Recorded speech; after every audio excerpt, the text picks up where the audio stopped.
जी हाँ, बिल्कुल। अगर आपको पहले डिसाइड करना है कि आपका ऑब्जेक्टिव क्या है। आपका ऑब्जेक्टिव है इन्वेस्टमेंट। जी। अगर इन्वेस्टमेंट आपका ऑब्जेक्टिव है तो आपको जो बेस्ट रेट ऑफ रिटर्न मिलेगा आप उस एफडी स्कीम के लिए जाइए। जी। लेकिन अगर आपका ऑब्जेक्टिव है कि आपको टैक्स बेनिफिट देखना है तो टैक्स बेनिफिट वाले एफडीज होते हैं विच जहाँ पर आपको 5 साल के लिए निवेश करना होता है।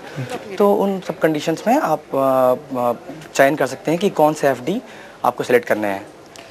जी, और अगर फिलहाल देखा जाए जो इंटरेस्ट रेट्स की हम जैसे कि बात कर रहे हैं, माना ये जा रहा है कि आने वाले समय में इंटरेस्ट रेट्स और थोड़े हार्डन हो सकते हैं और थोड़े बढ़ सकते हैं, तो ऐसे माहौल में फिक्स्ड और फ्लोटिंग ये भी एक मेरे ख्याल से बीच में कौन सी चॉइस करनी है ये भी एक ज़रूरी हो जाती है। तो इसका अगर आप बता सकें कि फिलहाल आप जो रिकमेंड कर रहे हैं फिक्स्ड लेना या फ्लोटिंग लेना और क्यों?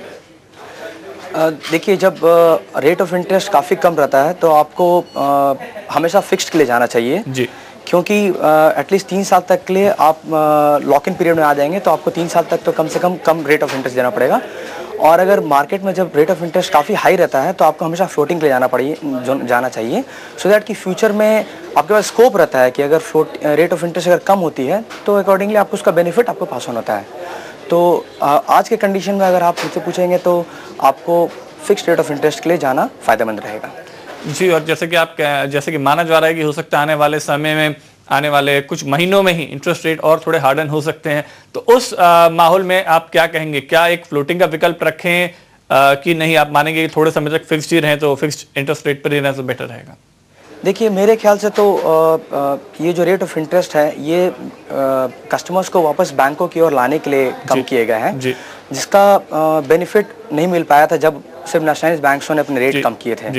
लेकिन क्योंकि अब प्राइवेट सेक्टर बैंक्स ने भी अपने रेट कम कर दिए हैं तो उनका मेन ऑब्जेक्टिव है सारे कस्टमर्स वापस बैंकों की ओर आए, जो कि अगले 3-4 महीने तक ही रहेंगे। जितने भी स्कीम है ये सारी स्पेशल स्कीम्स है जो कि 31 मार्च तक ही अवेलेबल रहेंगे।